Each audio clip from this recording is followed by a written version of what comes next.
ප්‍රීස්කූල් teacher YouTube චැනලය වෙත ඔබ සැම සාදරයෙන් පිළිගන්නවා.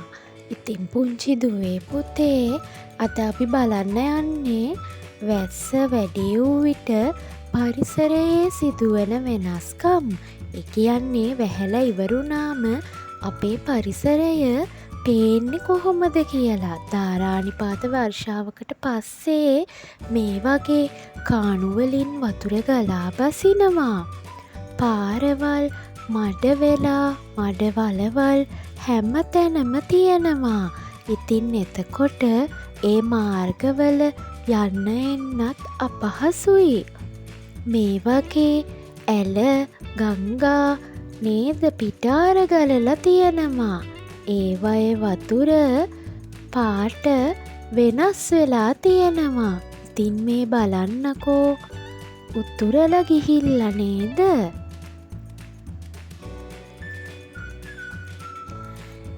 ඉතින් දැන් ඔයාලට මේ පේන්නේ මාර්ග වතුරෙන් යට වෙලා තියෙනවා.